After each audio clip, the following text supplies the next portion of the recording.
Bonjour à toutes, bonjour à tous. Vous écoutez The Little Voice in My Head, le podcast. J'ai pas envie de donner un numéro à cet épisode parce que je le considère pas comme dans la série de la saison 2, même si je le poste tout au long.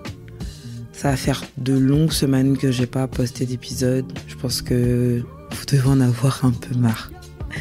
Vous êtes fatigués d'attendre et peut-être de l'inconstance. Donc oui, ça fait plusieurs semaines que j'ai pas posté d'épisode pour différentes raisons. À chaque fois que je disparais pendant des semaines, je reviens avec des raisons. Et c'est pas que j'ai la flemme de m'expliquer ou que je veux pas me justifier. C'est juste que la vie te rattrape en fait. En tout cas, la vie me rattrape. La vérité, c'est que je suis fatiguée. Je suis très fatiguée. Plus fatiguée que d'habitude. Parce qu'on peut me dire t'es tout le temps fatiguée. Je suis fatiguée. La semaine a été difficile. Bon là je parle de cette semaine, mais en fait c'est pas la semaine. Il vient de s'écouler 1 an, un peu plus, depuis que je suis partie de Libreville et que je me suis installée à Manda pour le boulot. Et l'année a été chargée. Il s'est passé plein de choses, essentiellement sur le plan professionnel, parce que ma vie tourne autour du boulot et je m'en cache pas. C'est devenu le rythme a été assez intense à certaines périodes et le rythme a été beaucoup plus intense de manière générale que les dernières années où c'était beaucoup plus calme, surtout les 2 dernières années où j'ai bossé à 100% pour l'agence et que j'étais de chez moi, donc c'est absolument pas la même chose. C'est vraiment une toute nouvelle aventure pour moi. J'ai dû je sais pas si j'en ai déjà parlé, je pense que oui, j'ai dû déjà y faire référence, mais j'ai changé de ville. J'ai changé de vie en fait. J'ai une nouvelle vie toute seule. Je vais au boulot tous les matins à 7h. Bon, je vous cache pas que j'arrive jamais avant 7h45. Mais en même temps, je pars pas à 15h, donc voilà. Et un nouvel environnement, de nouvelles personnes à fréquenter, des objectifs. Je suis dans un domaine totalement différent de tout ce que j'ai pu faire. Et je suis bien contente d'être une intelligente parce que j'ai pu m'adapter et qu'en fait c'est vrai qu'il y a des aspects pour lesquels il faut avoir des connaissances qu'on peut acquérir durant les études, mais en vrai il faut juste ouvrir son cerveau, ouvrir son esprit et essayer de comprendre son environnement, comprendre le business dans lequel on est, comprendre les objectifs qu'on a de façon générale et puis les objectifs que tu as en tant que personne, en tant qu'un élément de la chaîne. Et ça, c'est pas forcément lié à la formation que tu as fait durant tes années scolaires. Donc, ça a demandé beaucoup d'adaptation de ma part. Vraiment beaucoup d'adaptation de ma part. Surtout sur le plan relationnel. Passer de 2 ans à bosser de chez soi, voir ses parents et rencontrer de temps en temps les clients pour différentes rencontres, que ce soit pour des prises de besoin ou enfin du recueil de besoins ou pour de la formation, pour du point hebdomadaire, à devoir aller au boulot tous les matins et voir des gens tous les jours. Ça a demandé en tout cas beaucoup d'efforts, d'adaptation interne pour moi. J'aime bien dire que j'aime pas les gens, mais en fait j'aime avoir le choix. J'aime avoir le choix de pouvoir voir ou fréquenter les gens ou pas. Et là, quand tu vas au boulot, t'as pas trop le choix. Tu dois côtoyer tes collègues au quotidien.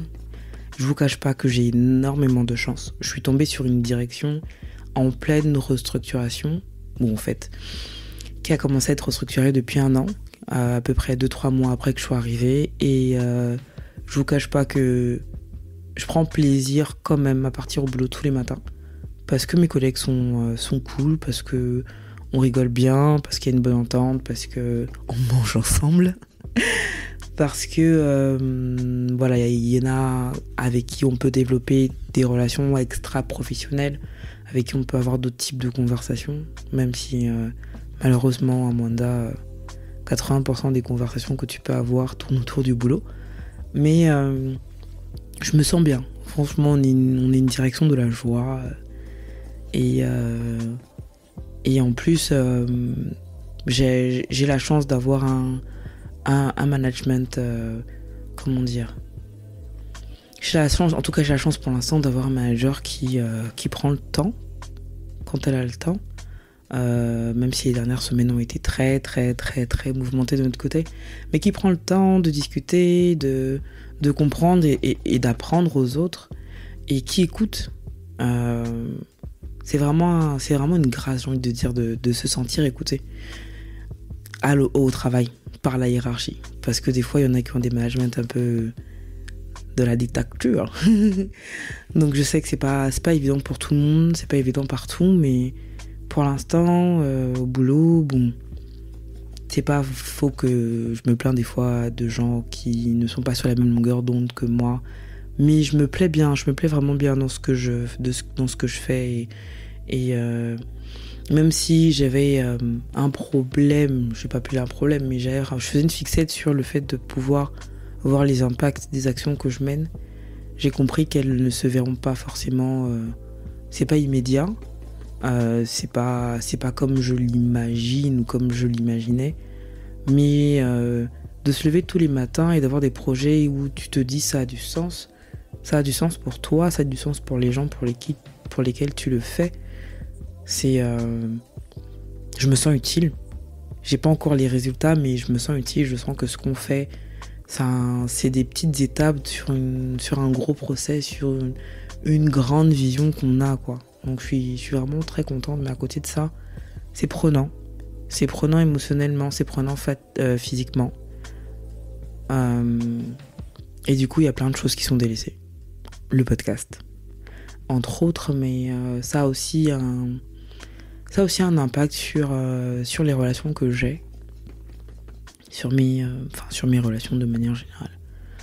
Pourquoi ça a un impact sur mes relations ? Parce que je suis fatiguée et que après 35 ans de vie, je n'ai toujours pas trouvé les choses, les actions, les éléments qui me permettent de recharger les batteries.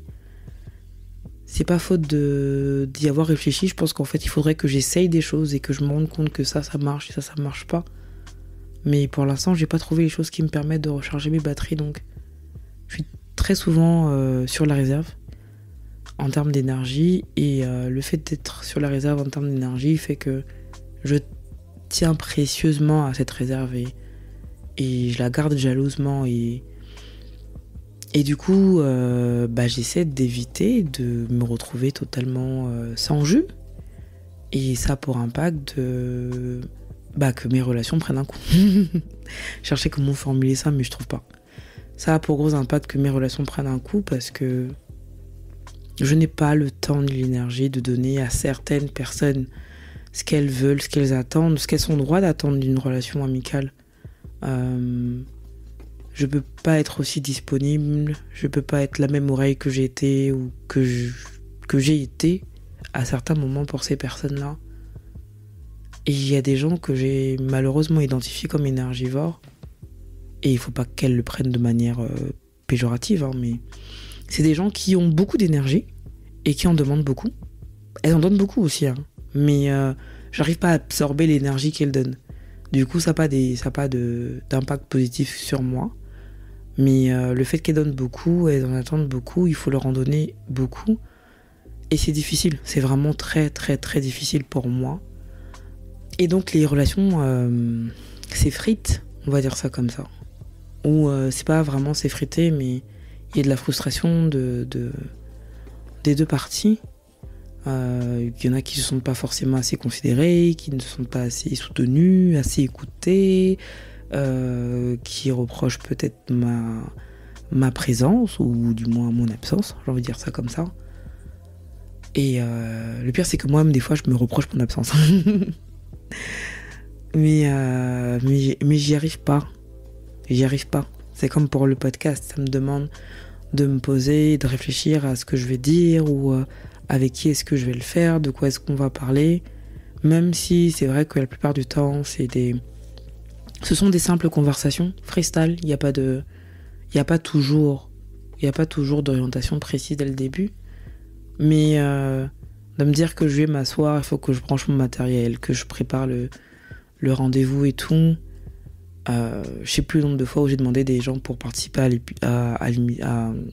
au podcast et au final j'ai plein de personnes qui se sont portées volontaires que j'ai pas recontactées parce que je voyais ça comme une épreuve. Je voyais ça vraiment comme une épreuve et je veux pas que... De toutes les façons, je peux pas me forcer. Je suis pas quelqu'un qui se force de base. Mais je veux vraiment pas que ça devienne comme ça. Donc je suis partagée entre ressenti et discipline. Parce que la discipline voudrait que je le fasse quand même et que je respecte, c'est le mot que je cherche, que je respecte le timing que je me suis donné, la fréquence à laquelle je me suis engagée. Mais je suis, on va dire, overwhelmed, quoi. En plus de ça, il y a le boulot, c'est vrai, mais ça a été difficile ces dernières semaines au taf parce qu'il y a des crises. Ça a été difficile dans la vie personnelle avec des pertes de proches qui m'ont complètement déboussolé. Vraiment complètement déboussolé. Je pense que la dernière fois que j'ai pleuré comme ça, genre de façon répétitive, je crois que c'est quand j'ai perdu ma grand-mère. Il y a 6 ans, mais c'était dur. C'était dur et ça donne pas... C'est pas la vibe en tout cas que je veux avoir, c'est pas la vibe que je veux donner. Du coup, toutes les façons vibe ou pas à donner, bah en fait t'as pas l'énergie. T'as pas l'énergie pour... Et ce qui est difficile, c'est qu'il y a certaines personnes qui le comprennent pas. Alors qu'aujourd'hui, on est tous des adultes. Certains ont des familles, en plus d'avoir des boulots, des enfants. Il y en a qui ont même des activités secondaires, tertiaires. Tout le monde est submergé, mais il y a des gens qui n'arrivent pas à le comprendre. Et des fois, je suis partagée entre mon petit démon qui me dit... de leur dire d'aller se faire voir parce que la vie tourne pas autour d'eux, parce que mon absence n'est pas une punition que je t'inflige. J'ai rien contre toi à l'instant T et je comprends pas que la première chose que tu te dises si je suis absente c'est que j'ai un problème avec toi. Tu peux pas te demander si j'ai un problème tout court, tu peux pas te demander si je vais bien. Je compte le nombre de fois où les personnes qui se plaignent de mon absence m'ont demandé est-ce que en fond est-ce que tu vas bien en fait, ou du moins comment tu vas, comment ça se passe en ce moment, t'es à quel stade. Et c'est difficile, moi c'est difficile de gérer en tout cas avec l'égoïsme des gens, mais en même temps c'est des personnes auxquelles je tiens. Du coup j'ai pas juste envie de leur dire d'aller se faire voir. J'ai essayé en tout cas pour certaines d'expliquer que c'est pas contre elles, que c'est moi, que c'est ma période. Peut-être qu'elle dure plus longtemps que prévu, peut-être qu'elle se manifeste plus que d'habitude, mais c'est juste ma période et que pour l'instant j'ai besoin de recevoir parce que je peux pas donner. Enfin si, je peux donner, j'arrive à donner, mais j'arrive à donner à des gens qui... Je sais pas, c'est confus dans ma tête. Parce qu'il y a des gens, comme je dis, qui donnent, mais j'arrive pas à absorber ce qu'ils donnent. Et il y a des gens qui donnent un peu, et c'est suffisant parce que je le vis comme un échange, je donne un peu, tu me donnes un peu. Et il y a un espèce d'équilibre et ça va, quoi. Et il m'est arrivé plusieurs fois de voir mon téléphone sonner. Des proches, même des très très proches. Je vois mon téléphone sonner, je me dis mais pourquoi elle m'appelle? Pourquoi elle m'appelle? On est samedi, il est 8h30. Pourquoi elle m'appelle? Et j'ai laissé le téléphone sonner parce que je sais ce que je veux donner à cette personne-là. Je sais, on se parle pas tous les jours, mais quand on s'appelle, c'est plein de bienveillance, c'est plein de conseils, c'est plein d'écoute mutuelle, c'est plein de choses. Et là, j'étais juste vide. Et je me suis dit, je peux pas répondre à cet appel-là parce que je vais pas être à la hauteur de ce qu'elle mérite. Et j'ai rappelé la personne une semaine plus tard. Je rigole, mais j'en suis pas fière. J'en suis pas fière du tout. Mais c'est ma réalité. Et je l'assume plus ou moins, quoi. Je l'assume plus ou moins. Je sais pas pourquoi je raconte tout ça. Je pense que j'avais envie de pousser un coup de gueule. Parce que je me suis fait encore pas remonter les bretelles, mais pas loin. De personnes qui comprennent pas pourquoi je suis distante, pourquoi... Et qui prennent ça pour elles, alors que pas du tout. Pas du tout, du tout, du tout. C'est juste que j'ai besoin de digérer des choses, même sur le plan personnel, hein, j'ai besoin de digérer des choses, de process des choses et d'essayer de revenir en étant, je vais vous dire la phrase bateau, la meilleure version de moi-même, mais en tout cas une version potable, quoi.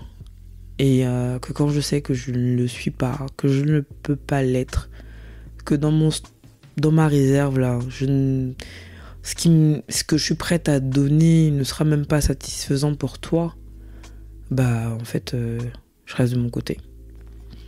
Et j'espère juste que les personnes qui sont victimes, on va appeler ça comme ça, que les personnes qui sont victimes, je pense que leur vie normalement est censée être aussi compliquée que la mienne, voire plus, mais qu'elles auront le recul pour distinguer l'amie, la sœur que je suis, qu'elles savent que je suis avec la personne pas forcément très, très, très présente que je suis en ce moment. Je sais même pas pourquoi je raconte tout ça. Mais bon. Et je pensais que j'allais parler longtemps, mais en fait non, ça fait que 15 minutes que j'enregistre. Et anyway, c'était l'épisode tampon, le hors-série tampon, le petit coup de gueule. Et normalement, je reviendrai très, très, très, très, très bientôt.